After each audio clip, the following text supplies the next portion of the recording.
Y ahora hago el enlace para comenzar con la transmisión en el envío. Ya les digo cuando estemos listos.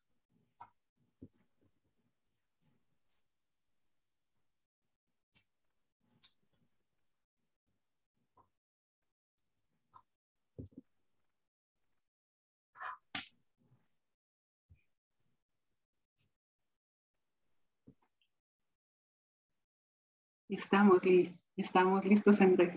Vamos.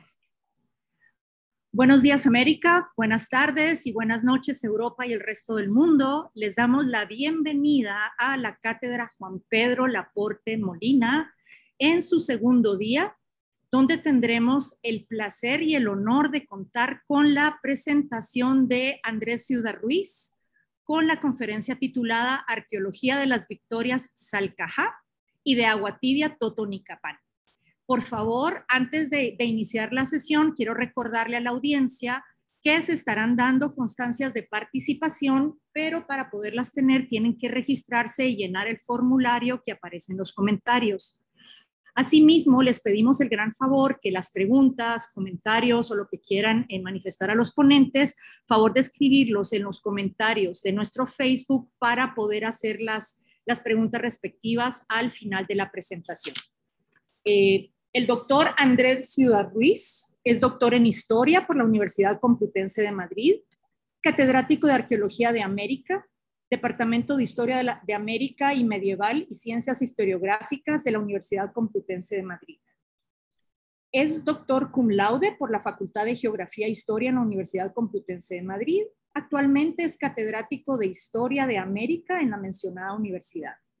Especialista en la cultura maya y mesoamericana. Preside la Sociedad Española de Estudios Mayas, donde ha dirigido su revista Mayab. Ha sido comisario, asesor científico y documentalista de varias exposiciones internacionales y ha presidido diferentes reuniones científicas de carácter internacional, participando en numerosos congresos y reuniones científicas. Es miembro de diferentes organismos y sociedades en España y en el exterior.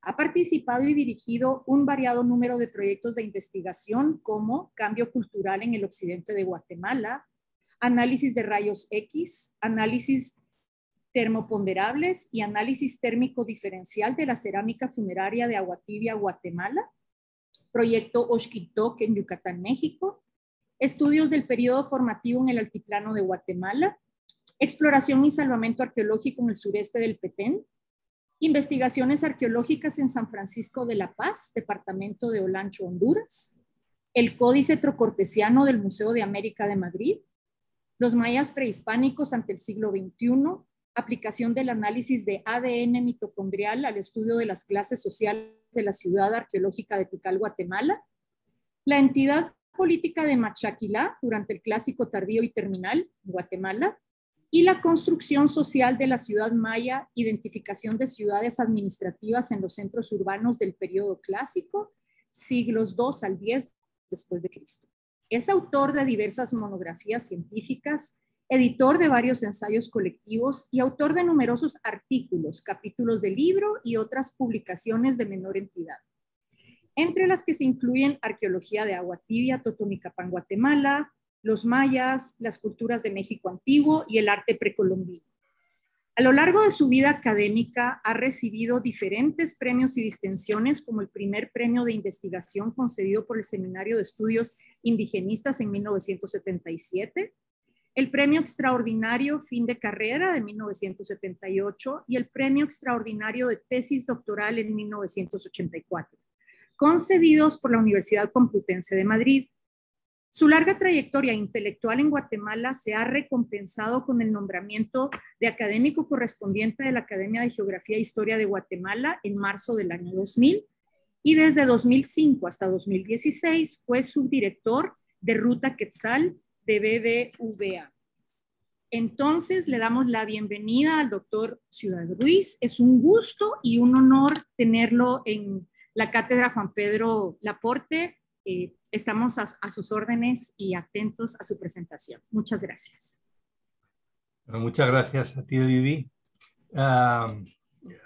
Buenas tardes desde aquí, buenos días a todos los asistentes a esta presentación.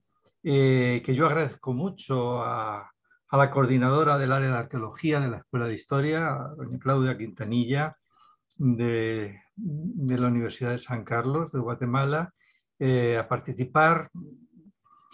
Para mí es un honor, ¿no?, en esta cátedra Juan Pedro Laporte, porque nuestra relación con Juan Pedro fue muy larga y además muy afectuosa, o sea, con mucho respeto intelectual por una parte, y siempre con mucho afecto, y compartiendo mil ratos, porque él nos alojaba en su casa.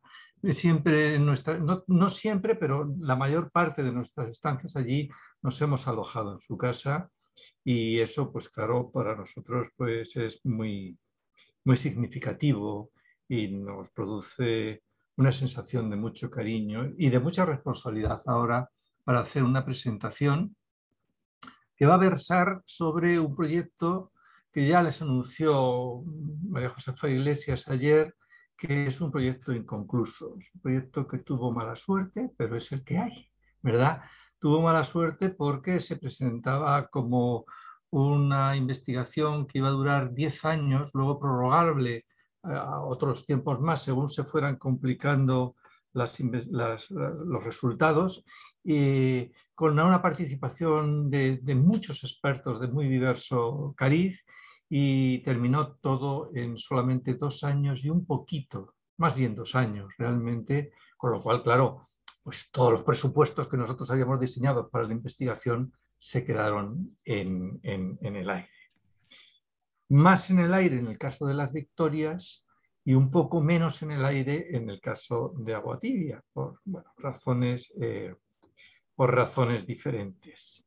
Como nuestra intención era hacer un análisis del cambio cultural y de las transformaciones sociales, políticas, económicas que había vivido la sociedad establecida en torno o a lo largo de todo el río Samalá, en todos los procesos históricos hasta el momento actual, ¿verdad? Porque había un buen equipo de etnólogos y de etnógrafos, pues nosotros diseñamos actividades de reconocimiento y 2 sitios que elegimos, que son simplemente presupuestos, porque luego se iban a desarrollar a lo largo de esos 10 años o más, pues fueron por una parte, no sé si lo han señalado, las Victorias, y por otra parte Agua Tibia. Primero se hizo la investigación en las Victorias y con posterioridad en el sitio de Agua Tibia. Un culpable y un facilitador de este proyecto fue sin ninguna duda Luis Luján Muñoz. El doctor Luján Muñoz era entonces director del Instituto de Antropología e Historia de Guatemala y nos proporcionó tal cantidad de ayuda y nos lo puso tan fácil como que nos proporcionó durante teóricamente 10 años, que luego ya digo que se quedaron reducidos a nada, una casa en Quezaltenango a costa del instituto y un matrimonio de servicio con su familia para que se alojara la misión científica española. Y esa relación, por eso esta imagen, ¿verdad? Esa relación viene de la mano de que Cristina Silberman de Luján, esposa de Jorge Luján Muñoz, hermano de Luis Luján, había sido alumna de nuestro director de proyecto y del director del proyecto en general, ¿verdad?, que era José Alcina. Ella había hecho su tesis de licenciatura en un sitio de Cádiz maravilloso, realmente, con una playa espléndida, que se llama Zahara de los Atunes. Se llama Zahara de los Atunes porque ahí hay una pesca muy especial, tradicional, anterior a tiempos romanos, que todavía se sigue realizando, y ella hizo su tesis de licenciatura sobre esa práctica económica. Y bueno, pues eso nos facilitó, junto con también la amistad con Jorge Luján, que nosotros pudiéramos recalar con facilidad en Guatemala. Veníamos del proyecto Esmeraldas en Ecuador. De hecho, mi tesis de licenciatura es sobre la Propicia, sobre Ecuador. Curioso, unas piezas que son cubiertas de incensario de 3 picos, que aparecen en la costa guatemalteca hacia el año 500 o 600 después de Cristo, y que en Ecuador aparecían en la cultura tiaone, digamos, excavábamos nosotros en ese momento y mi tesis de licenciatura fue allí. Pero como se terminó ese proyecto, pasamos entonces a Guatemala y es este del que estamos hablando ayer y hoy, Pepa y yo. Los sitios elegidos están unos entonces muy cerca del río Samalá y el otro está en uno de los afluentes que se llama Pasutuyé, que es agua tibia de ese río Samalá. Empezaré por el primero. El primero está en la labor Las Victorias, en Salcajá, actual Salcajá. Salcajá ha cambiado bastante desde entonces, pero si tenemos en cuenta esta ubicación, donde está la labor Las Victorias y donde está ese afluente Curruchique del Samalá, pues podemos decir que todavía, a día de hoy, la labor se mantiene más o menos sin la agresión expansionista de la gentrificación que se llama de los sitios, es decir, la expansión de los sitios por la aglutinación de la población en torno a estos centros urbanos. Está a 1 kilómetro al este del río Samalá y a 1,5 kilómetros aproximadamente del pueblo, ya casi una media ciudad de Salcajá.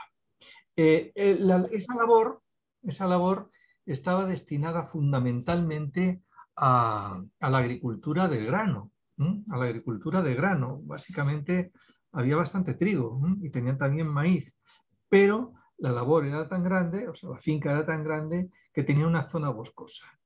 Obviamente esa es la zona que nos dejaron a nosotros excavar, ¿verdad? Era un señor que vivía en Quetzaltenango y nos dejó esa zona para excavar, lo cual, bueno, pues tenía la ventaja de que no interrumpía su proceso agrícola, pero a la vez, claro, lo que no nos proporcionaba era una perspectiva global del asentamiento. No podíamos hacer otra cosa.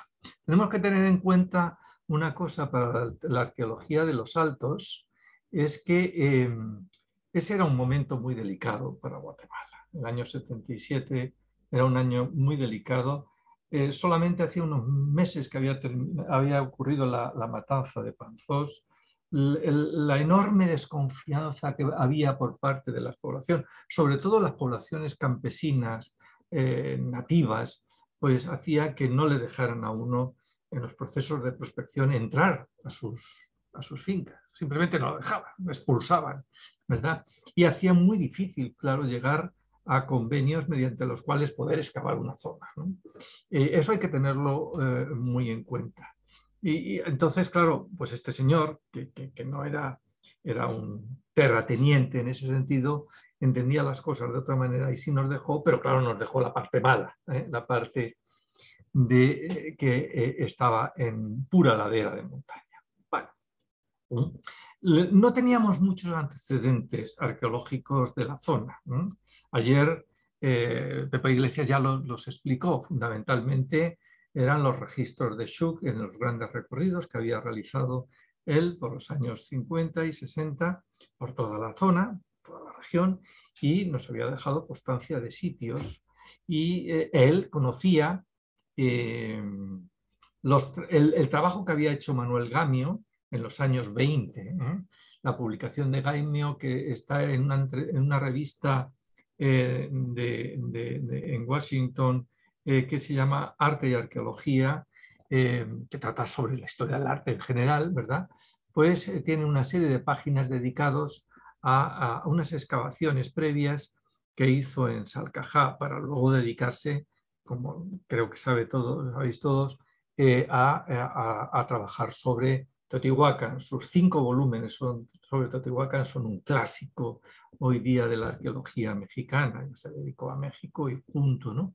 Pero en su etapa de investigación de Salcajá descubrió 2 pozos acampanados, botellones, que se llaman allí en Guatemala, con una serie de ceramios, con una serie de cerámicas que él los catalogó como arcaicas y neoarcaicas que estaban en estos botellones y en algunas sepulturas que encontró. Y esos eran los antecedentes. Había unos antecedentes más periféricos de Kidder, que había hecho pues, unas pequeñas publicaciones en Tulane de unas páginas sobre especímenes arqueológicos en los Altos occidentales, y entonces ahí metía algunas piezas, pero realmente no identificaba de dónde procedían.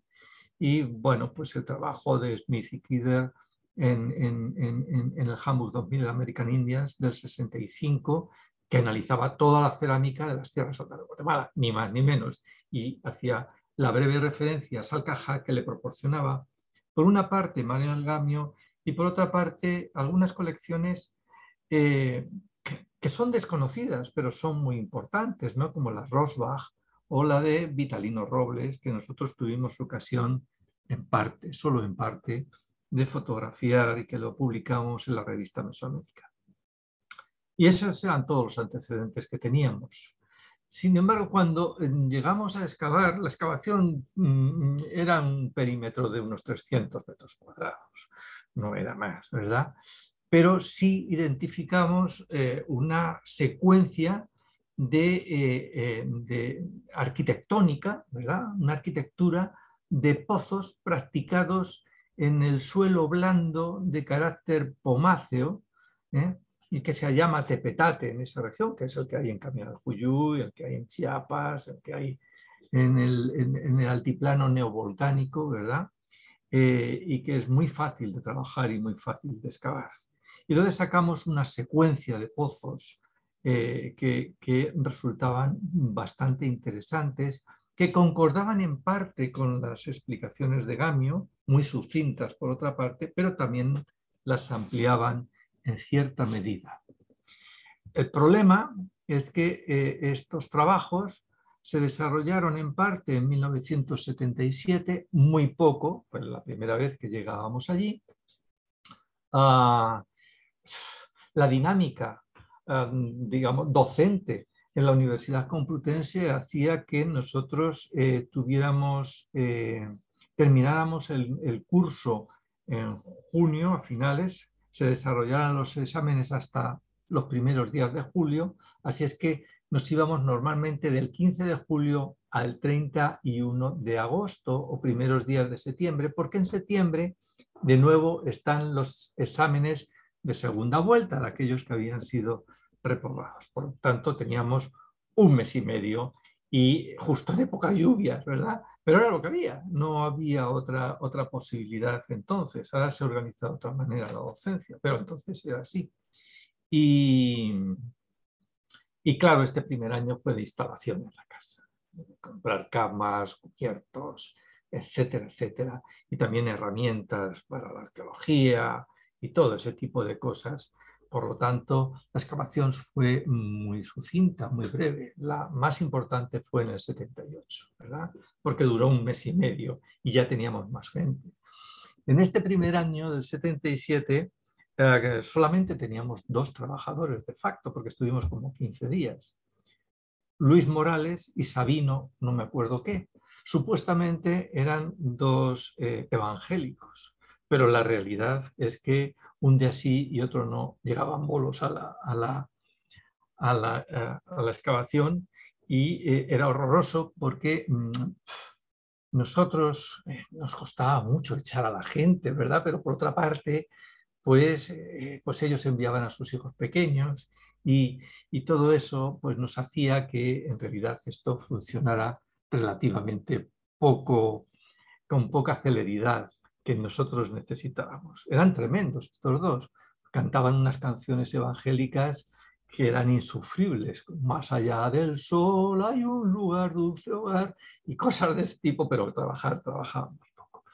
Y bueno, estas zonas nosotros logramos organizarlas en tres tipos de zonas funcionales. Todos eran orificios practicados en el suelo. Algunos tenían un diámetro de unos 60 o 70 centímetros, con una profundidad también de unos 70 o 80 centímetros, y casi todos estos tenían enterramientos de gente que había sido enterrada, inhumada, sentada con las piernas contraídas contra el pecho y los brazos abrazando las piernas, seguramente para que no se descoyuntara en la medida de lo posible, quizás atados también. Otra categoría distinta de recintos circulares tenían una boca bastante más ancha. Cuando digo bastante me estoy refiriendo, ahora veremos las medidas, a unos 60, a unos 70 metros, y tenían una profundidad tampoco muy profunda, de 70, 80 centímetros, 90 centímetros, y presentaban la particularidad de tener unas huellas, unos orificios como si fueran huellas de poste, que recordaban casas del suroeste de los Estados Unidos, del noroeste de México, durante una etapa de su ocupación prehispánica. Estos recintos circulares, estos pozos circulares, generalmente lo que contenían eran ofrendas. Y la tercera categoría eran cámaras, tumbas en cámara. Cámaras abiertas, de nuevo, excavadas en el tal petate, algunas de ellas incluso pues, con asientos para descansar. El problema es que, así como estos recintos circulares normalmente tenían una ofrenda que estaba muy bien, estas tumbas en cámaras estaban saqueadas, no tenían entierros. Es curioso porque estaban al lado unas de otras, pero realmente es así. O no se utilizaron nunca, o fueron saqueadas. Porque de facto en una de ellas sí apareció ofrenda, pero no apareció ningún individuo inhumado. Y entonces eso nos dio la impresión de que no habían sido saqueadas. Entonces, este tipo de recintos circulares son muy parecidos a los que encontró Gabo. Y una categoría distinta eran unos pozos de almacenaje, seguramente eran mucho más profundos, que tienen una base mucho más amplia y una boca más estrecha, y que seguramente cuando dejaron de funcionar como pozos de almacenaje, pues fueron reutilizados como basureros. Entonces aquí tenemos una imagen de este tipo de pozos, de pozos botellones se llaman allí, pero nosotros preferíamos llamarle así, como pozos de almacenaje, en un sistema que ha sido identificado en realidad desde Oaxaca hasta El Salvador, en esta parte de las tierras altas, claro está, desde el preclásico medio y hasta el clásico temprano, por lo menos, si no más tarde, ¿verdad? Entonces encontramos bastantes zonas de estas, muy similares a las que se encuentran, por ejemplo, esta de las charcas anteriores, estas sí, a las que nosotros encontramos. Los recintos circulares pequeños, esos pozos pequeños que contenían entierros, generalmente de gente sentada en su interior, y los recintos circulares con ofrendas, básicamente con ofrendas. Esta acumulación, digamos, de ofrendas fue generosa para el poco tiempo que estuvimos, ¿verdad? Fue bastante generosa. El problema que teníamos es que cada 2 por 3 nos llegaba un trabajador o un agente de allí para ofrecernos que compráramos piezas de este tipo, ¿verdad? Algunas las compramos y fueron depositadas, por supuesto, en el Museo de Arqueología para tener una muestra. Estaban viéndolas, pedimos permiso, compramos y las depositamos, por supuesto, en el Instituto de Antropología e Historia. No sabíamos si las estaban sacando de aquí, ¿verdad? Entonces ese era un problema. Bueno, esta era la perspectiva que teníamos de ese tipo de arquitectura muy particular en la zona de las Victorias. Esta es una tumba en cámara que tiene hasta sus gradas, sus pequeñas gradas para bajar, pero la tumba estaba vacía, estaba completamente vacía. No sabemos entonces como resultado de qué, no podemos decir nada, ¿no? Si nunca fue utilizada o si fue saqueada en su momento, ni cuándo, ni nada de eso. Otra sí tenía ofrenda, pero nada más que ofrenda. Así es que, bueno, pues podemos suponer, esta en concreto tenía una ofrenda, estaba junto a esos recintos circulares. La calidad de las fotografías no es buena. Son fotografías del año 77 y 78 que se hacían en diapositiva, y cuando se han pasado de diapositiva a una imagen para telemática, pues han perdido bastante calidad, que ya venían perdiendo a lo largo del tiempo por razones obvias. Entonces, tuvimos esta cantidad de recintos circulares, algunos como se pueden ver, estrechos y poco profundos, dedicados a enterramientos simples, generalmente sin una ofrenda o como mucho una pequeña vasija, nada más, sin ninguna otra ofrenda. Pero tenemos otros, como por ejemplo este o estos que están señalados así, que son muy profundos, muy anchos en su base y que seguramente fueron utilizados como almacenes. Y cuando dejaron de funcionar, porque lo que sí vimos es que entre algunos de ellos llegaban como galerías circulares bueno, pues a ciertas alturas del pozo, una vez limpio ya y excavado, pues veíamos que llegaban ciertas galerías, y nosotros supusimos entonces que en realidad esas galerías las habían abierto las tusas, los roedores, porque estos pozos seguramente tuvieron una buena tapadera que no podían traspasar, pero que ellos buscaron el camino para llegar, y claro, en la medida en que llegaban el alimento lo pudrían, porque ahí hacían sus defecaciones, utilizaban, etcétera, etcétera. Bueno, este es el equipo, donde aquí está, este era el que nos dirigía entonces, Miguel Rivera, Rafael Ramos y Alicia Sog. O sea, nosotros, Pepa y yo, estuvimos el primer año completo, ¿verdad? Pero no podemos excavar, solo a estudiar los materiales, no nos dejaban nuestros jefes. Cuando nosotros volvimos en el año 78, en septiembre, llegaron ellos, y ellos sí vinieron en septiembre del 79. Y nosotros nos quedamos hasta enero del 80, un poquito más luego, pero en enero del 80 se cortaron relaciones con Guatemala como consecuencia de la quema de la embajada, y nosotros entonces tuvimos que salir porque era un proyecto oficial del Ministerio de Asuntos Exteriores. Los materiales que recogimos en estos pozos circulares eran muy interesantes, ¿no? Porque aparte de una vasija ordinaria, no mucha, curiosamente, no mucha, seguramente porque estábamos en las zonas y no estaba normalmente concentrada, esta y la cerámica en rojo estaban concentradas en esos pozos de almacenaje. Pero seguramente como consecuencia de que no encontramos zona de habitación como tal, no nos dio tiempo simplemente, no hubo ocasión. Esta era la cerámica que estaba entonces en esos pozos de almacenaje. Es una cerámica, bueno, pues que es muy habitual en ese sentido. Pero lo interesante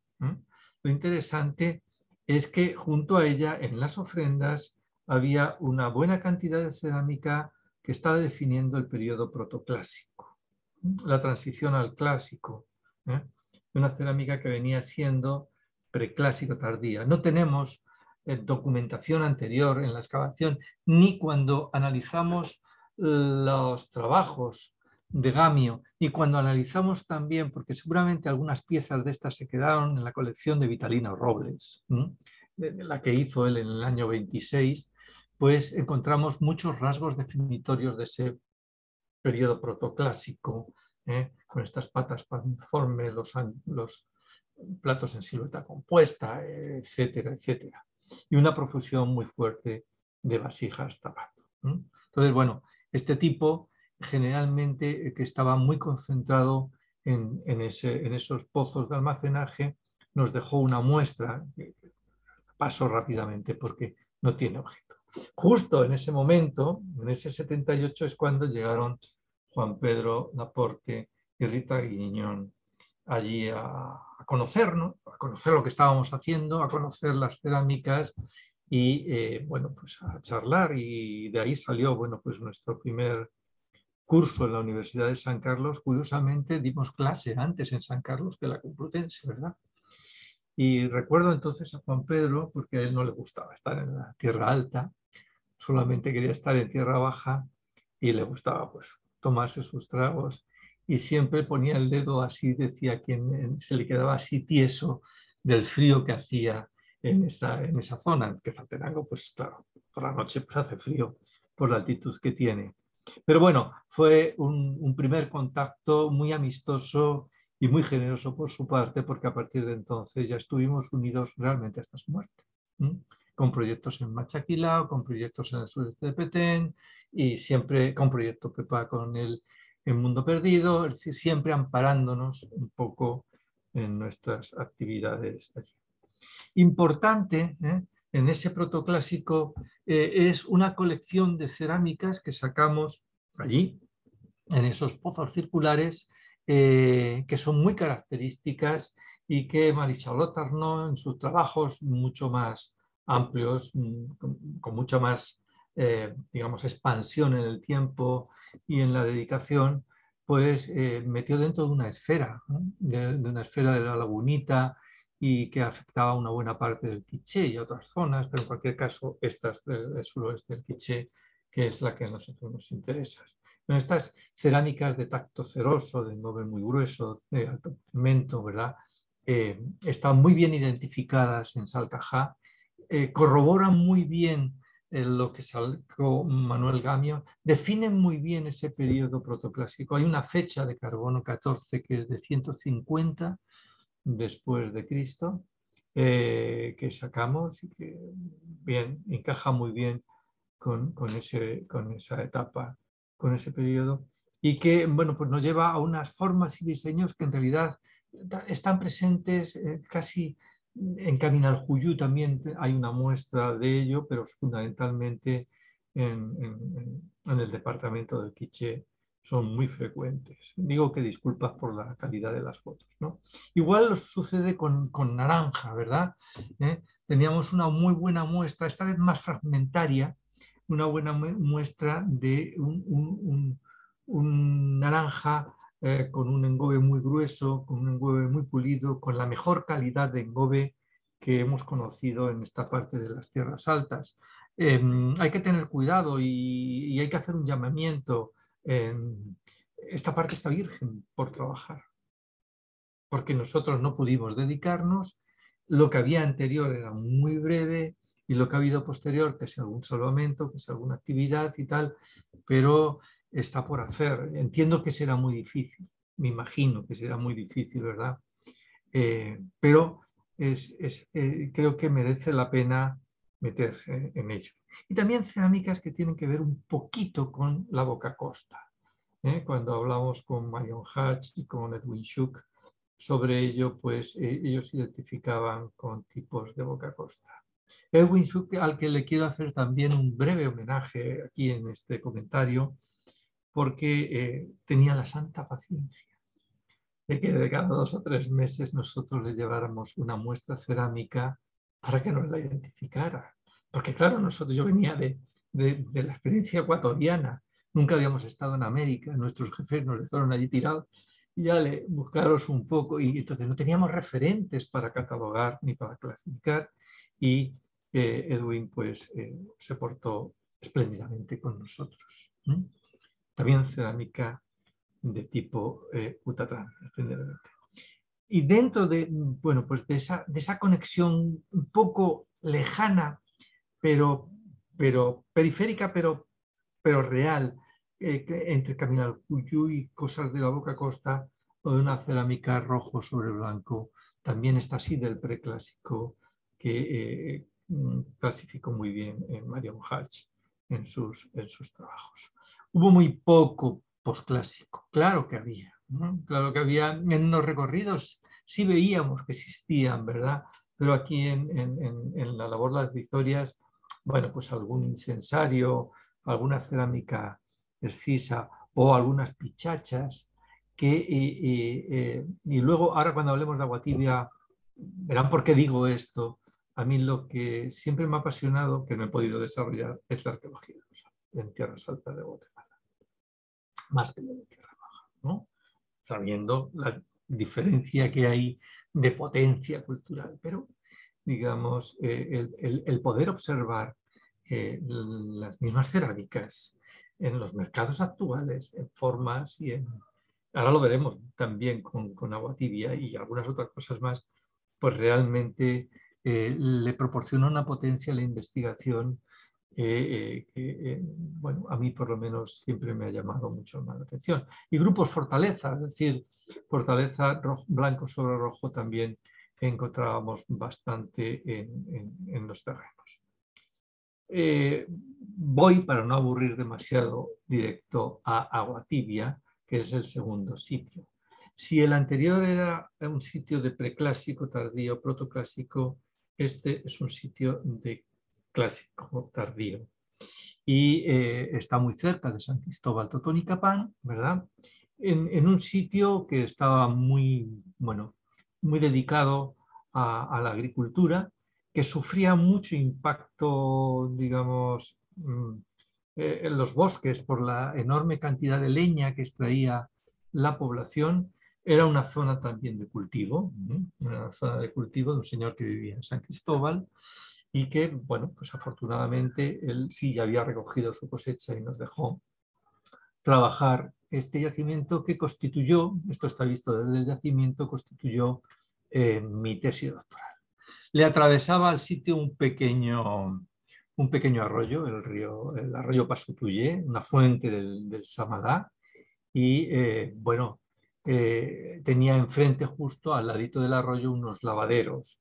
El impacto de la población era escaso, tenía, evidentemente, pero era escaso en el sitio, ¿no? Entonces, bueno, pues eso nos permitió hacerlo de otra manera distinta de cómo venía en Salcajá. Hoy día el impacto es brutal. Estamos suponiendo que el sitio está aquí, más o menos, y han construido este gran hospital, hay una colonia, hay negocios y todo se ha alterado. No es lógico, ¿no? Y es el signo de los tiempos, tal como comentaba ayer. En este yacimiento, que empezamos a trabajar en el año 79, en agosto lo trabajamos, seguimos un poquito en septiembre, pero en enero del año 80 se produce la quema de la embajada española y se cortan las relaciones. O sea, un yacimiento que tenía mucha potencia, que iba a tener mucha potencia, quedó también cortado por los acontecimientos políticos y nosotros tuvimos que salir del país.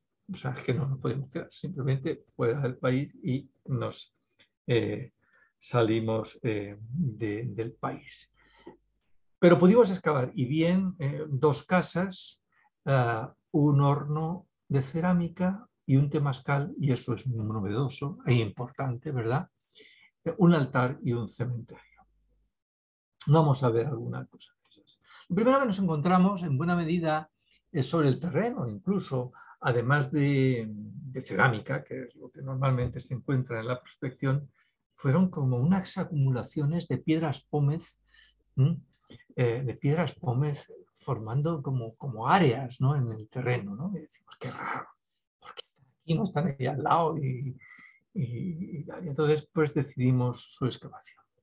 Y lo que hallamos fue, por una parte, una vivienda, en la parte superior, ¿verdad?, en el estrato superior, una vivienda que tenían, y esto ya nos resultó, desde un punto de vista antropológico interesante, dos ofrendas seguramente relacionadas con la fundación, porque lo que le quedaba de la vivienda, que seguramente era casi toda ella de carácter perecedero o semi-perecedero, era el cimiento nada más de piedras de cantos rodados de río, básicamente, ¿verdad?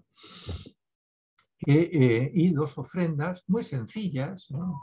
Un par de cerámicas con algunas cuchillas de obsidiana orientadas en la boca de las cerámicas, con un machacador y lo que es interesante, restos de ave.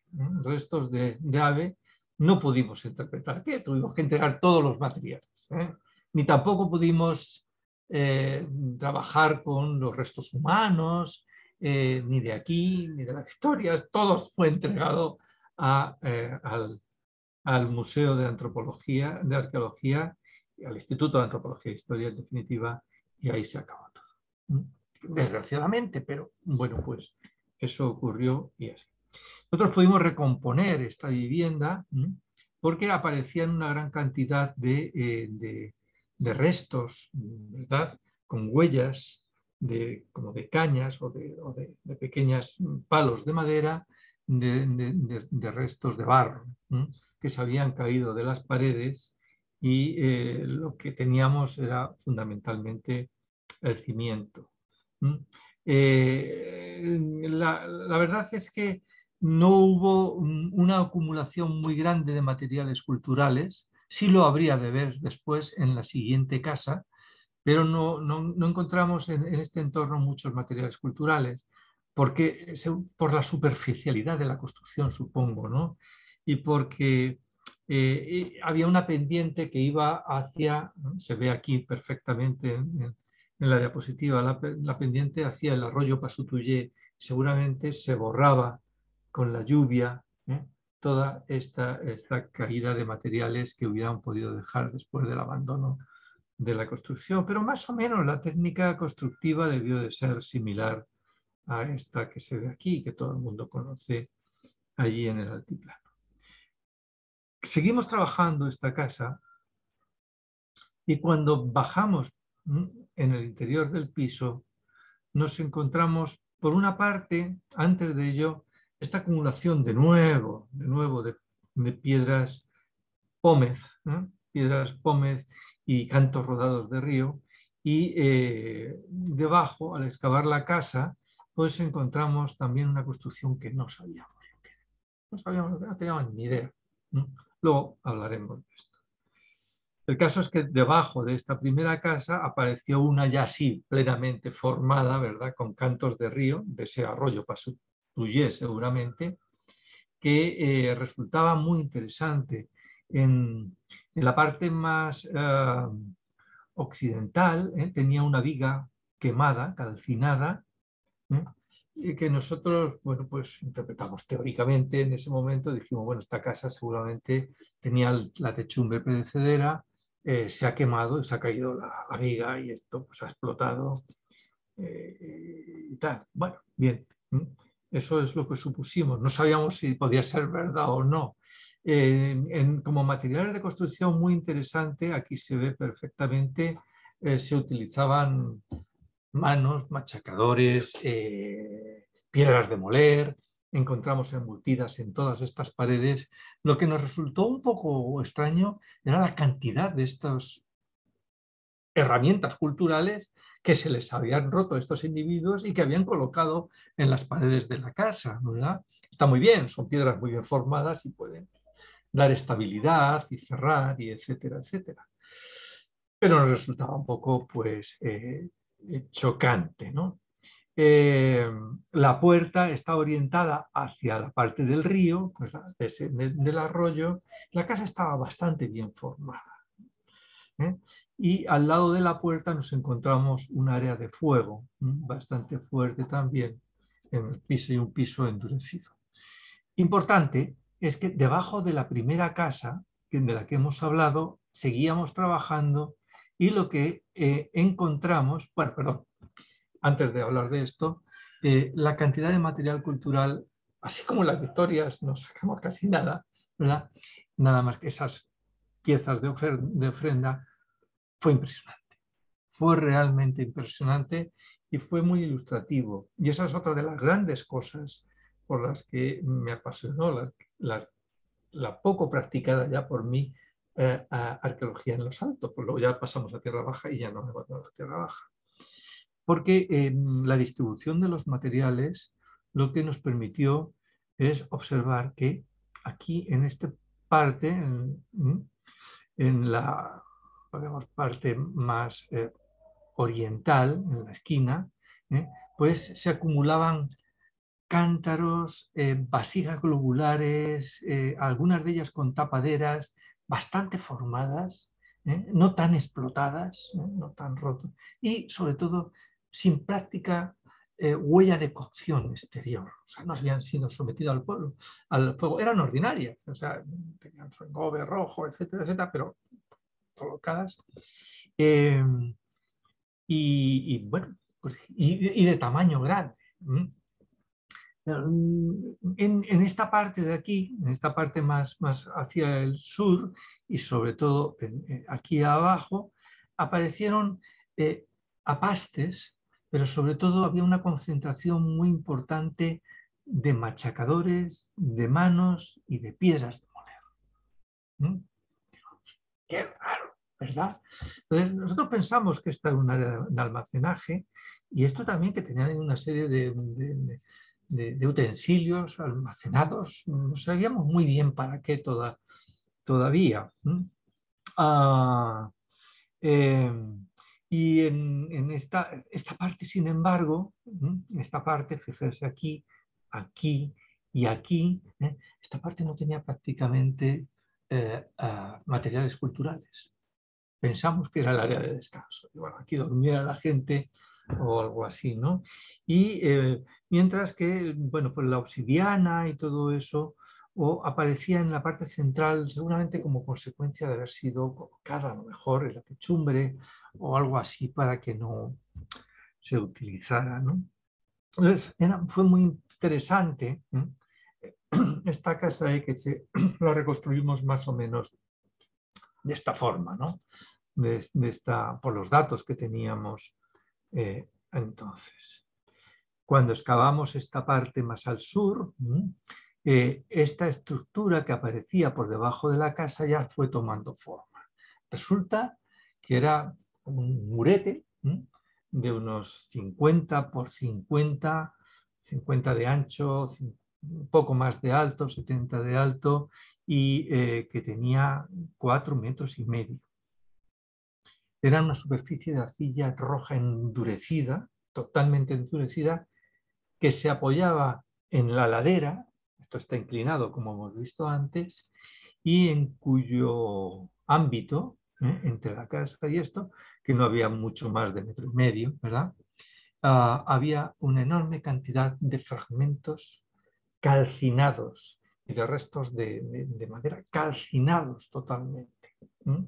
Es decir, que este murete chocaba con la ladera un poquito y salía hacia el río. Aquí está el proceso de la excavación.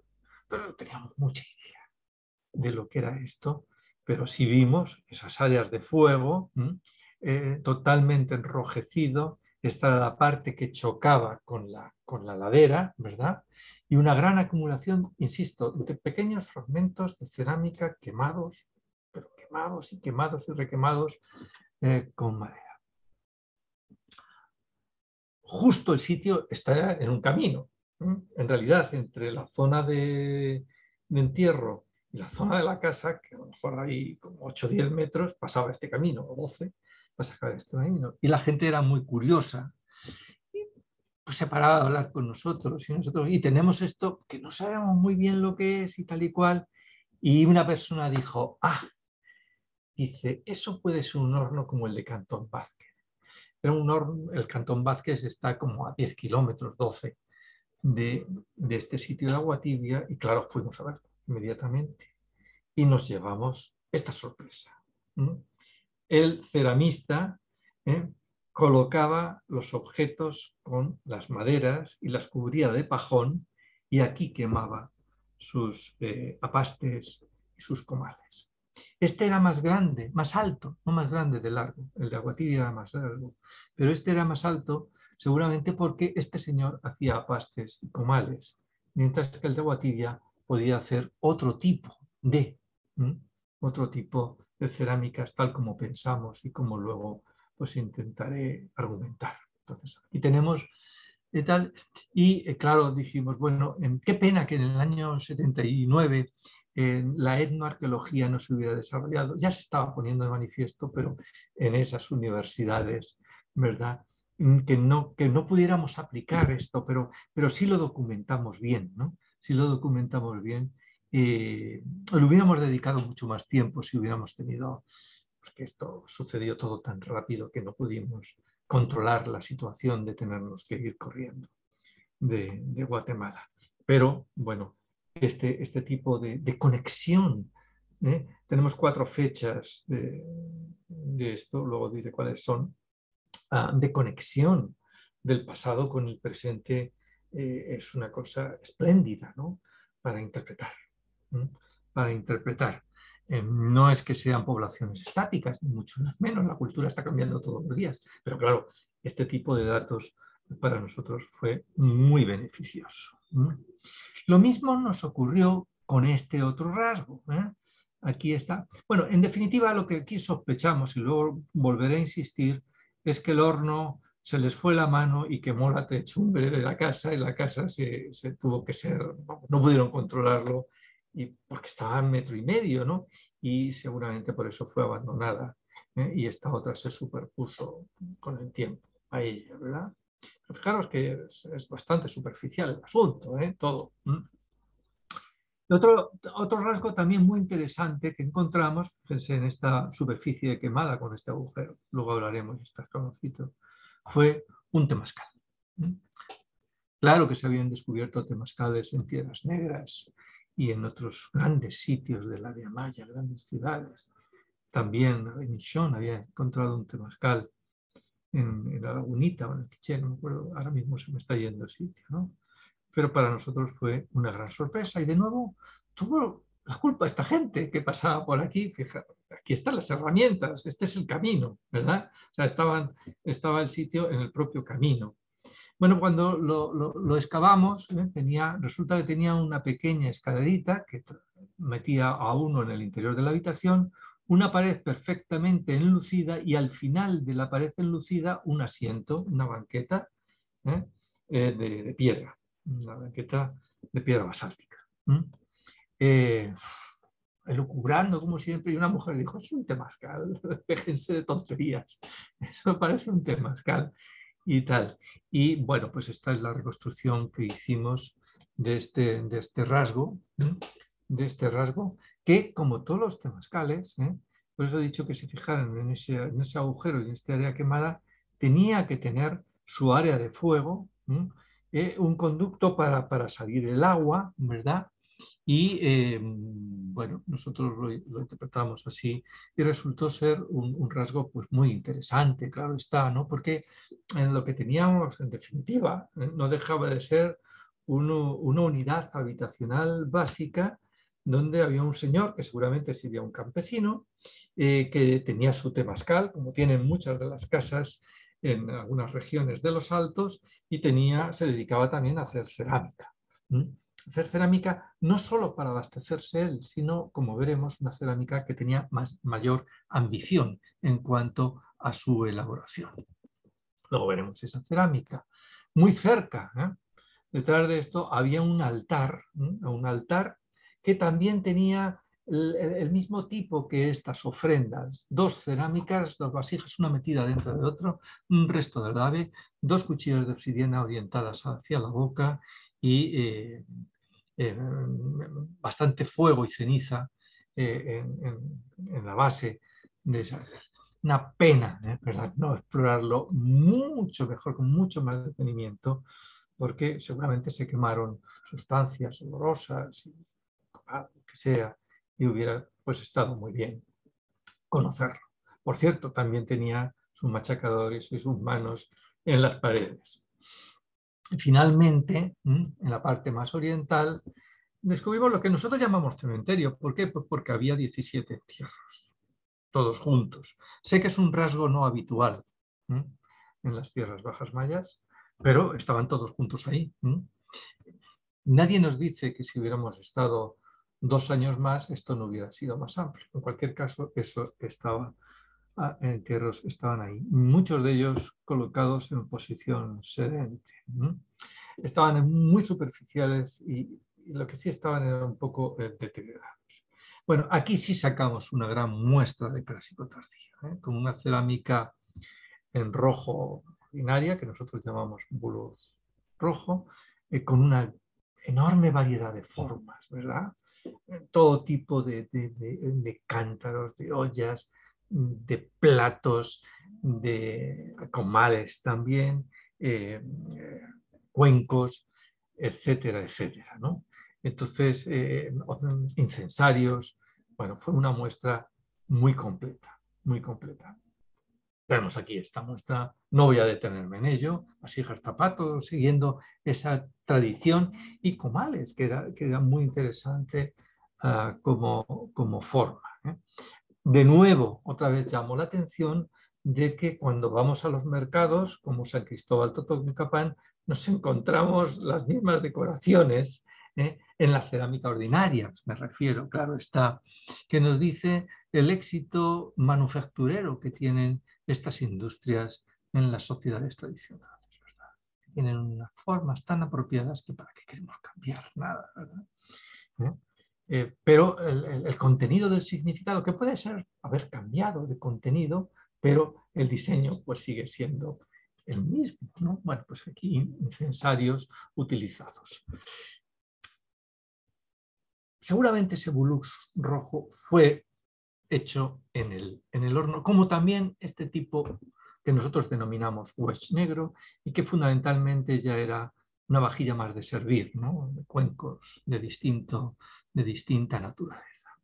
Y seguramente el tercer tipo nativo hecho en el horno fue el que nosotros denominamos jalic rojo sobre crema, que se llamó por parte de Shuki, de aquí, en su momento Orange Laker, ¿verdad?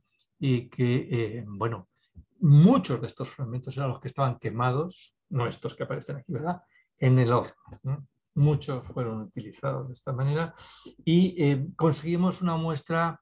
Evidentemente este tipo está en Zacualpa, está en La Lagunita, está en algunos otros sitios, pero no con la misma variedad y cantidad de diseños y en la misma cantidad de objetos, de ninguna manera, ¿verdad?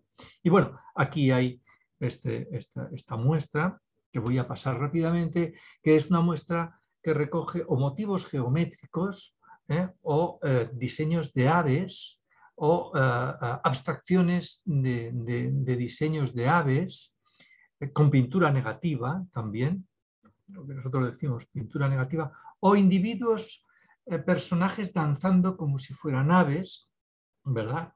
Con sus plumas, ¿verdad? Y su pico y todo eso, pero con cuerpo humano, en una cantidad pues muy interesante, siempre en forma de cuencos, de paredes redondeadas, de paredes vertidas, de paredes rectas, siempre en forma de cuencos. La muestra realmente es muy superior y la defensa que hicimos en ese momento es que fueron elaboradas en el horno de agua tibia, o individuos, claro, muy simples, muy sencillos, pero es una muestra muy interesante para el altiplano, para las tierras altas occidentales. Importante desde nuestra perspectiva es que la elaboración de esa cerámica permitió obtener tipos de regiones alejadas. Un sitio tan pequeño. De regiones alejadas, como por ejemplo, y se ve aquí el tipo San Juan Plomizo, que aquí, bueno, tiene una representación interesante, bueno, el tipo zozot, que llamamos zozot rojo Marruecos y que procede normalmente de áreas de Boca Costa, proceden de áreas de Boca Costa. Y algunos otros tipos, tiquisate también, proceden de áreas de Boca Costa. Tiquisate, por ejemplo, o este rojo humal fino, ¿no? Que es con no me acuerdo cómo se llama este mineral rojo que se le pone aplicado, ya saldrá. Pero también de la Verapaz, como este sachet naranja polícromo. Es decir, como una casa tan sencilla, ¿verdad? Un yacimiento tan sencillo puede tener acceso a todos estos materiales de zonas alejadas y que estaban bueno, pues representados fundamentalmente en el enterramiento. Es decir, en la casa y en el horno solamente tenemos 4 tipos cerámicos, 3 locales y el San Juan Plomizo. Pero el resto, que son 13 o 14 tipos más, están solo representados por un objeto, 2 objetos, generalmente bastante completos, en el enterramiento. lo cual es interesante, claro, hubiera sido muy importante analizar, ¿no? Y en el enterramiento también, en el entierro, y en el altar teníamos pues, flautas, ocarinas, en fin, incluso pues este pajarito que es una flauta, un silbato estaba también en el entierro, etcétera, etcétera, en los entierros. Y bueno, mucho material, insisto, costeño. ¿No? Costeño, más bien de poca costa, no costeño. Tipo Tiquisate, tipo San Juan, Plomizo, pues eran muy frecuentes en este yacimiento. Incluso un tambor, como este que encontró, no es igual, ¿verdad? Que encontró, que propone Schuck de la finca El Paraíso. Esta cerámica también es San Juan, la foto es muy mala, pero es San Juan. Un rasgo asociado a esto, y ya voy concluyendo poco a poco, es la inmensa cantidad de manos, piedras de moler y sobre todo machacadores y, lo que es más importante, el tamaño de esto, ¿no? Tamaño de esto. Y nosotros, lo que yo pensé en ese momento y lo que defiendo es que este señor era un ceramista y que aquí pues molía, no todo esto era para comer, ¿verdad? Molía las arcillas, trituraba los desgrasantes, preparaba la mezcla alfarera para luego pasar a cocer, de tal manera que debía de tener una enorme cantidad de material, o sea, de instrumentos específicos, e incluso que participara en esta labor económica en pues, todo el grupo familiar, porque tenemos machacadores que no tienen más allá de 6 o 7 centímetros y tenemos otros que pesan más de 2,5 kilos.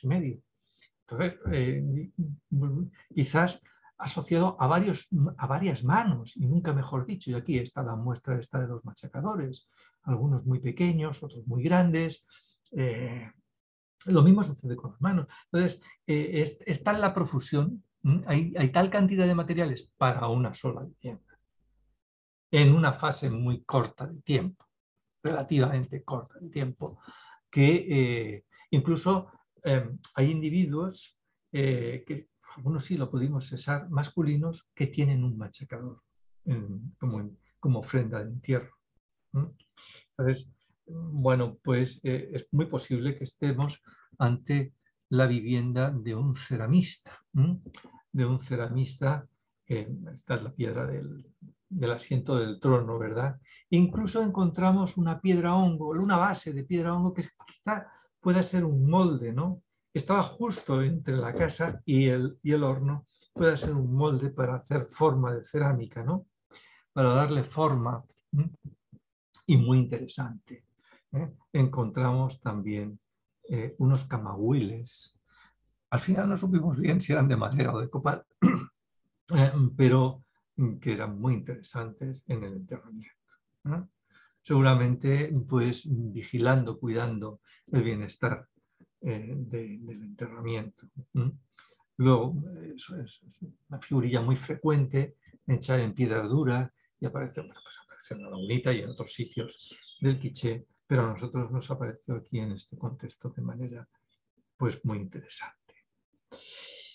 Y también manufacturaron sus propias herramientas de obsidiana, ¿no? Porque tenemos desde núcleos desgastados hasta todo tipo de herramientas relacionadas con la obsidiana. Definitiva, para no dar mucho la lata, ¿verdad? Y para esperar a las preguntas, pues 2 viviendas, pero en realidad de la misma fase, una vivienda que tenía un horno de cerámica al lado y un temazcal, un baño de vapor al otro, y en la parte posterior a un pequeño altar en el que se podía seguramente dar servicio a los antepasados que estaban colocados en el cementerio más inmediato, ¿no? En el cementerio más inmediato. Las fechas que tenemos son todos entre 740 y el 870 después de Cristo. Y a mí me hubiera hecho mucha ilusión continuar las investigaciones en este sitio porque prometía mucho de hacer etnología y de hacer arqueología, de hacer etnoarqueología ya con un criterio, ya conociendo estos fundamentos, pues ya hubiéramos podido explotar bastante bien el yacimiento, porque además teníamos la aquiescencia de este señor, porque esto no lo comento, pero excavamos también como a 50 metros y de nuevo nos apareció los restos de otras dos casas, o sea que eso era un pequeño caserío por lo menos, pero hasta ahí llegó el corte obligado de la investigación por parte de las autoridades políticas como consecuencia de la quema de la embajada española en Guatemala. Ha sido un placer, estoy disponible por si acaso hay alguna pregunta y muchas gracias por la invitación. Muchas gracias a ti, Andrés, por tan maravillosa exposición y sobre todo por transmitir a las generaciones que vienen después todas estas joyas de información que de otra forma no las conoceríamos, porque como bien dices, lamentablemente los proyectos no se pudieron llevar a cabo por problemas políticos, como ocurrió con tantos proyectos del altiplano, incluyendo los de prehistoria, que es lamentable y sinceramente gracias por todo este material y esta información que nos diste. Tenemos varias preguntas del público. Voy a empezar con la primera. ¿Cómo hacían para identificar o definir las tumbas en esos estratos de barro que mencionaste? Bueno, nosotros tuvimos un área de la excavación y la verdad es que no había ninguna evidencia externa. Estábamos en una ladera, una ladera inclinada, o sea, una ladera bastante inclinada. Pero bueno, pues a lo largo de esa ladera, que es la zona que nos dejaron, porque en la parte superior, en la zona que era de agricultura de trigo, ¿verdad? Sí incluso había habido montículos, o sea pero ahí no nos dejaban trabajar.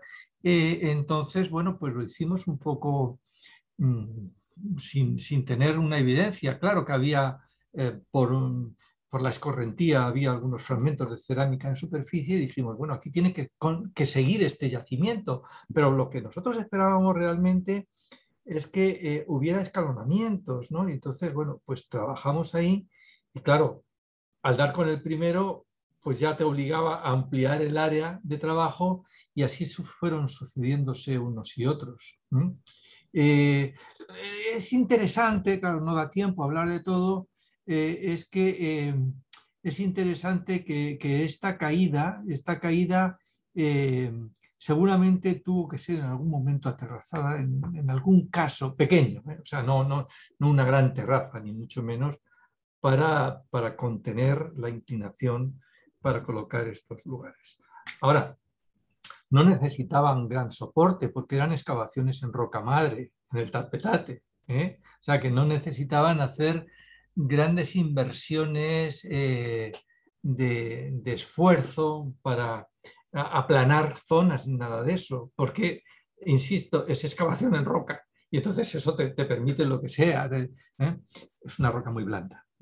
Con un cuchillo normalmente uno hacía así y no tenía problema, porque además era un tapetate en descomposición, podríamos decir, ¿no? Muy gastado, muy viejo y en descomposición. José Recinos pregunta, ¿qué tipo de cocción tenían las vasijas del sitio arqueológico Las Victorias?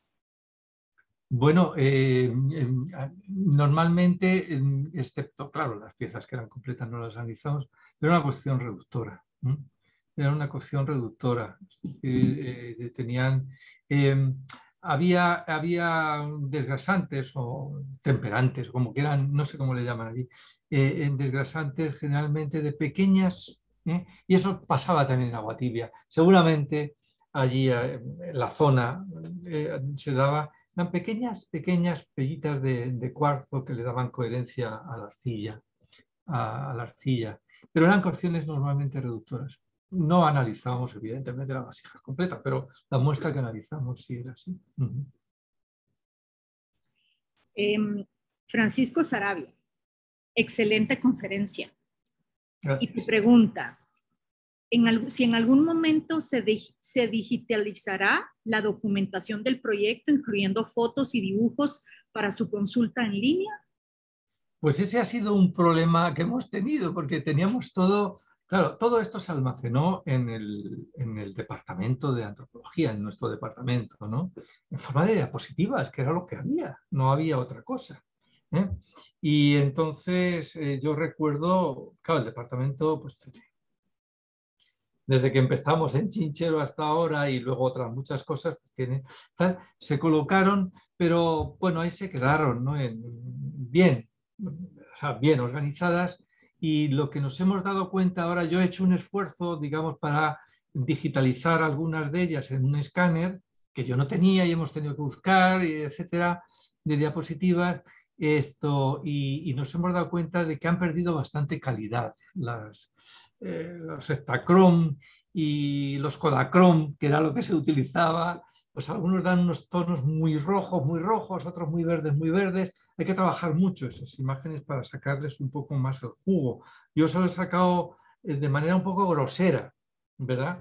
Pero sí merece la pena. Yo le estaba diciendo a Pepa al hilo de esto, porque claro, ya lo teníamos abandonado todo esto desde hacía mucho tiempo, que sí merecería la pena digitalizar. Y también, por ejemplo, tenemos todas las tiras de contacto, eso es en blanco y negro nada más, ¿no?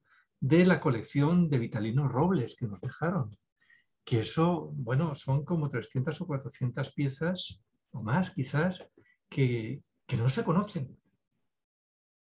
Que no se conocen. Nosotros lo que publicamos en Mesoamérica es una muestra mínima de lo que teníamos, lo que nos dejaban en la revista. Oye, no paséis, aquí no sale nada más, ¿no?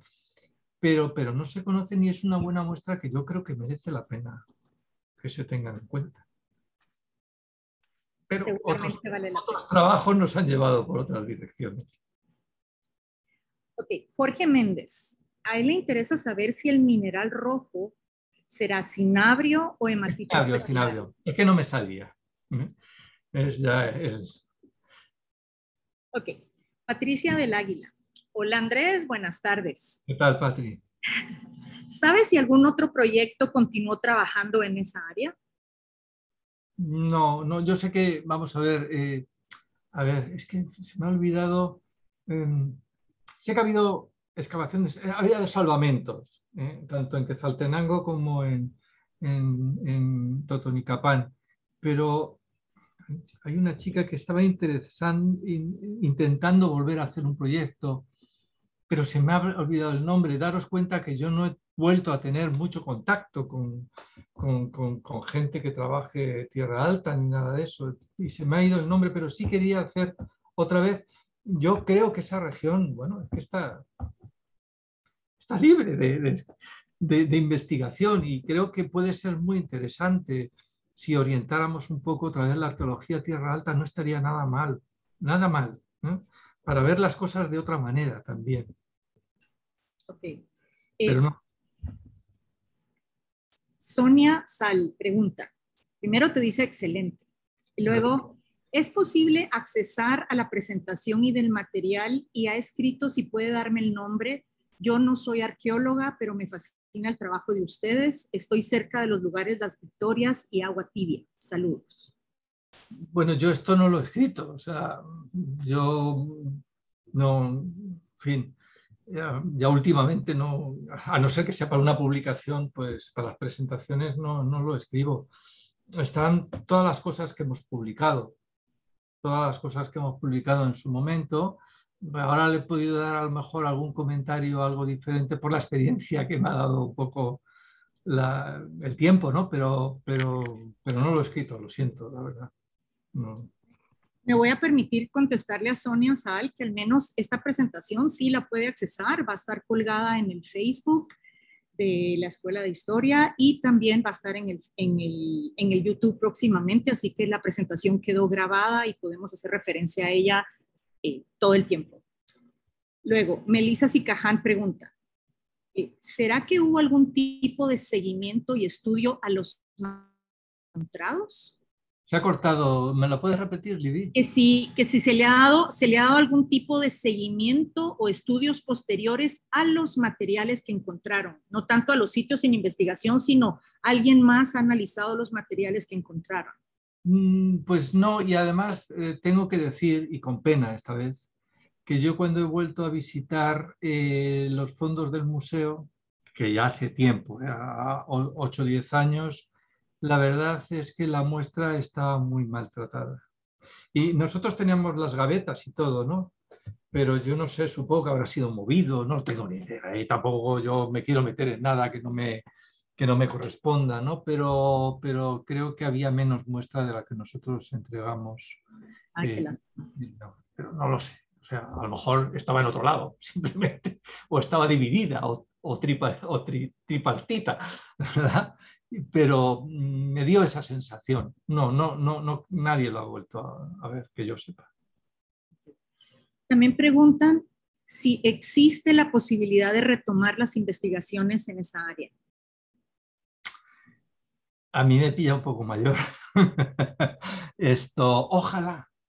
Creo que tendrá dificultades. No lo sé. O sea, yo creo que las dificultades vienen de cuestiones sociales, no de otra cosa. No de otra cosa. Yo creo que merece la pena hacer el esfuerzo, ¿no? Y que guatemaltecos hagan ese esfuerzo, ¿no? Que tienen más disponibilidad, que tienen más cercanía y que tienen más costumbre, digamos, ¿no? Pero creo que merece mucho la pena porque lo que está muy escorada la investigación hacia ciertas áreas de Guatemala y eso está muy bien, pero no puede ser. Y lo dice uno que en estos últimos 20 años ha dedicado otra vez a Tierra Baja, ¿no? Pero yo creo que tiene mucha potencia interpretativa y de comprensión, ¿verdad?, de las sociedades actuales.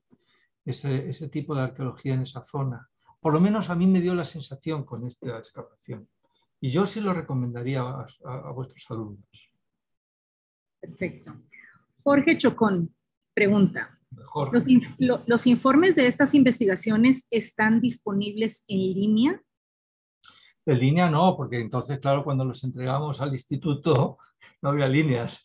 Están en el instituto esos informes, ¿verdad? Nosotros tenemos aquí copia, o sea, tenemos aquí copia y están escritos a máquina, ¿no? O sea, nosotros no teníamos ordenador en aquella época ni nada de eso. De hecho, mi tesis doctoral del año 82 está escrita a máquina también. O sea, a máquina. Entonces, se entregaron todos los diarios de campo. Lo que sí tenemos es el escrito de recepción de todos los materiales por parte del instituto y el OK, pero claro, yo auguro que a lo mejor hasta la tinta esa ya no se puede casi ni leer. No lo sé en qué condiciones estarán de humedad o lo que sea. Están todos los diarios de campo y los informes que realizamos, eso sí, pero no están en línea. No. Oye, comentario al margen, ya que hay tanta demanda por la información de estos proyectos, yo diría que sería bueno como entusiasmar a algunos estudiantes que hicieran el favor de escanear estos materiales, informes, fotos y demás para que estuvieran accesibles no solo en línea, sino en todas partes del mundo, pues. Es algo que te estoy diciendo de mi cosecha. Yo sé que es un gran trabajo, pero de veras las nuevas generaciones son muy entusiastas y creo que se podría realmente contar con colaboración de algunos estudiantes para poco a poco ir escaneando todos estos materiales que ya viste, que todo el mundo está súper interesado en ellos y que valen muchísimo la pena. Ojalá tengamos algún alumno que pueda hacer una parte de esa labor de los materiales que nosotros tenemos aquí, ¿no? Que nosotros tenemos también copia del diario y todo eso es obvio, ¿no? Eso es evidente, ¿no? Y ojalá pueda involucrar a algún alumno. A mí me pilla un poquito ya más complicado para hacer esa labor, ¿no? Pero ojalá pueda, porque ya digo, o sea, que si yo he sentido pasión por la arqueología, como todos mis compañeros que van a hablar en esta sesión, ¿no? Y los que estáis ahí. Pero a mí la del altiplano me gustó mucho, por decirlo de alguna manera, mucho. Charlotte Arnaud dice, formidable. No me daba cuenta que había, Charlotte, sí, formidable. No me daba cuenta que había tanta información. Hoyos en la boca de ciertos pozos para pasar palos de madera sosteniendo tapadera. Así te lo manda nada más. Bueno, en algunos pozos de agua tibia, ¿verdad? Sí encontramos esas huellas, están dibujadas y tal. Lo que pasa es que no sacamos mucha más información al respecto porque nos parecía, o sea, tú recuerdas, Charlotte, esas casas que hay, a ver, ¿cómo te digo yo? Pues en la parte del suroeste de los Estados Unidos, que son unas excavaciones que son muy poco profundas, de 60, 70 centímetros, 50, y ahí clavaban los postes al fondo y sacaban las techumbres. No digo que sea eso, o sea, no quiero, pero no le dimos otra interpretación posible a esos hoyos, no lo encontrábamos. O sea, decimos, seguramente esta zona de ofrendas ha mantenido una pequeña estructura que por lo menos la cubra y las mantenga. No estoy refiriéndome a habitación, sino que la resguarde de algún modo, ¿no? Pero es difícil, ¿no? Porque no hay ninguna comparación posible en la región, en la zona, para avanzar sobre eso. Beatriz Valcárcel, primero te felicita. Felicitaciones, doctor, por su conferencia. Gracias. Y luego pregunta, en los enterramientos múltiples, ¿lograron determinar de alguna manera si tuvieron algún grado de consanguinidad, tomando en cuenta que en esa época los exámenes de ADN no eran tan comunes como ahora? ¿Cuál es su opinión?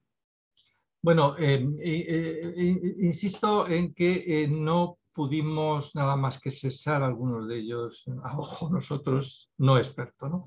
Porque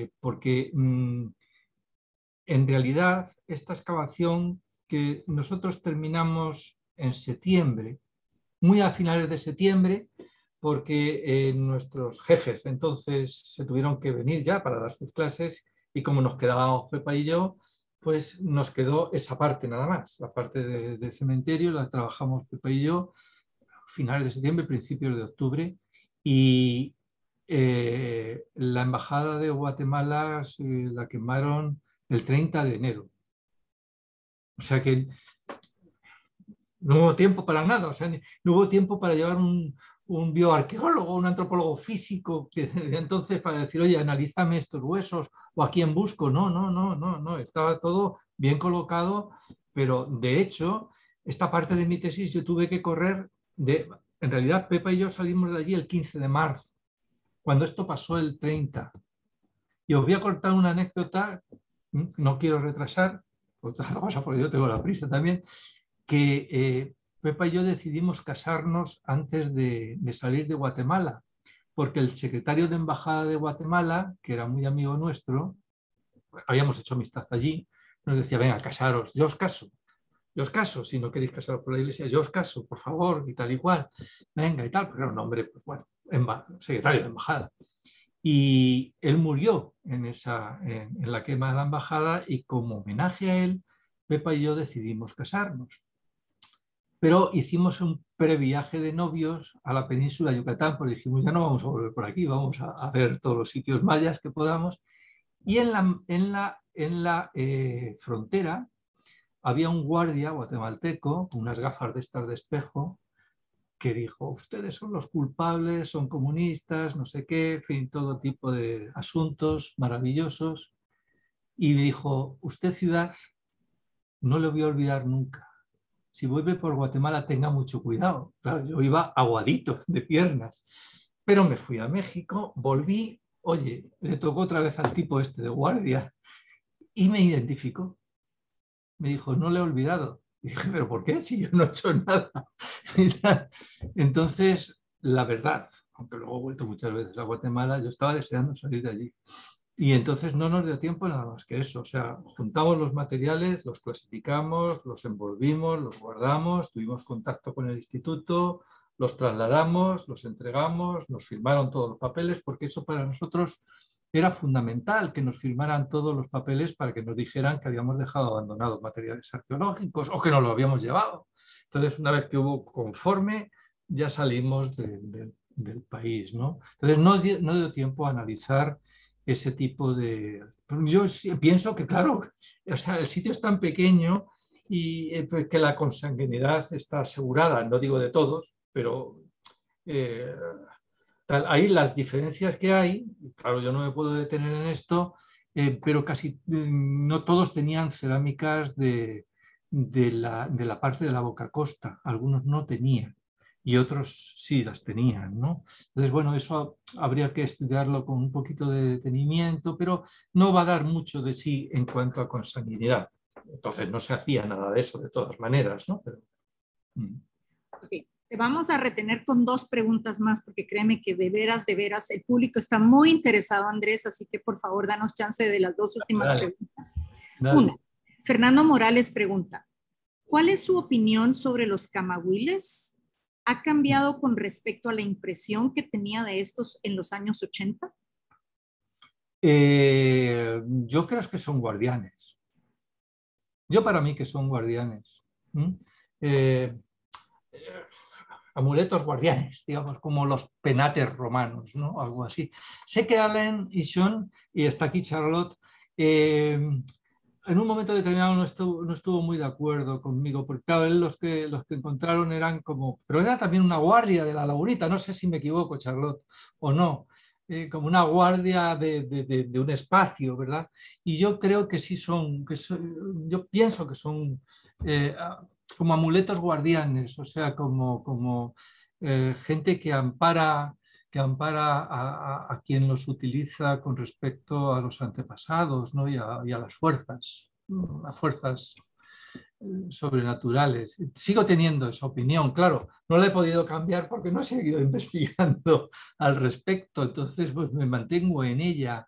Y así lo vi yo en otras figurillas similares que hay en realidad desde Oaxaca, Chiapas y otros lugares, pero realmente no puedo aseverarlo con mucho más fehacientemente porque no tengo otros que tengan contexto. Y al no tener otros que tengan contexto, yo sé que hay muchos por ahí circulando, vamos, tantos como que yo he visto que en ese pequeño altarcito que hay en la iglesia de Santo Tomás Chichicastenango, cuando se entra, ahí en esos años todavía tenían debajo de ellos, tenían camagüiles que habían encontrado en los campos de cultivo. Pero no tengo más posibilidades de documentar el asunto, no he seguido trabajando en eso y sobre todo no conozco ninguno que tenga contexto, sé que los de Alain sí los tenían. Sí, te voy a mandar el artículo, las páginas, hay poco, ¿eh? Algunas páginas de Alain Sean sobre camagüiles que tenían contexto y te informo que quien me lo pidió muy recientemente es Kenneth Hurst, que está trabajando camagüiles de repente. Ahora ya no recuerdo cuál era la hipótesis de Alain Sean, pero tú lo verás, te lo voy a enviar, ¿eh? Gracias, Charlotte. Gracias. Ok, y la última es la de, espérame, es que habían tantas que ya habíamos quedado la última. Gabriela Luna pregunta, ¿cómo era la apertura de las comunidades por la coyuntura política con respecto a las investigaciones que se estaban dando? Bueno, a ver, la cuestión política era general. Charlotte lo ha vivido, me imagino, igual que yo, ¿no? En aquella época era general. Entonces, a no ser que encontráramos un señor que tuviera bastante tierra y fuera un hombre acomodado y fuera un hombre más tal, desde luego si eran casas de la gente que vivía dispersa por el paisaje, que es lo que había normalmente, ellos eran muy reticentes a que pasáramos, muy reticentes a que pasáramos porque no confiaban en nadie, no en nosotros, en nadie. Y estos que vienen a hacer aquí, que quieren hacer, porque claro, yo lo entiendo perfectamente, ¿no? En esa situación de dificultad y de inicio de violencia, porque eran inicios, ¿no? Pero ya estaba ahí ir viendo, pues diciendo, estos tíos que vienen y nos van a quitar la tierra y qué van a hacer con nosotros. Todo ese tipo de cosas. Pero bueno, pues había que hacerlo con mucho tiento, con palabras, hablando. A veces nos echaban los perros y tal, pero hablando y eso por lo menos para prospectar, ¿no? Porque ya, desde luego, para excavar fueron 2 personas que eran ciudadanos, vivían en San Cristóbal y en Quetzaltenango, no vivían en sus campos de cultivo, ¿no? En sus pequeñitas milpas. Pero la situación era un poquito, pues eso, complicada de tratar, ¿no? Y hacer prospección en ese sentido, pues bueno, a la vez era apasionante por otra parte, ¿no? Porque cuando lograbas charlar, pues charlabas de muchas cosas y eso pues era apasionante. Bueno, ahora te voy a decir varias de las felicitaciones que has recibido. De verdad, Andrés, muchas gracias por la conferencia. Tenemos de Silvia Cambronero Bonilla, muchas gracias, excelente, ilustrativa conferencia, felicitaciones. Regina Moragas, saludos Andrés, qué gusto saludarte, gracias por seguir y perseverar en Guatemala y todo lo que has y han aportado tú y Pepa por la arqueología guatemalteca. Héctor Mejía, saludos Andrés, mucha información por digitalizar. Osvaldo Gómez, saludos para Andrés Ciudad, felicitaciones por el trabajo, felicitaciones para el área de arqueología de la Escuela de Historia de la San Carlos. Gabriela Luna, felicitaciones doctor, siempre es un privilegio escucharlo disertar. Y Lilian Corso, felicitaciones Andrés, un fuerte abrazo. Y de parte de todos nosotros, Andrés, un fuerte abrazo y nuestras más sinceras gracias por participar en la mesa de Juan Pedro Laporte Molina. De verdad, no tienes idea lo que es para nosotros el tenerte a ti aquí, a ustedes que son tan cercanos a Juan Pedro, porque esta cátedra de alguna forma es un homenaje a él y tú, la Pepa y Charlotte, pues también fueron personas muy cercanas y digamos compañeros de jornadas arqueológicas durante muchos años. Pues el agradecido soy yo, desde luego, por haberme invitado y por todas las muestras de cariño que nos han dado los escuchantes a esta conferencia. Gracias.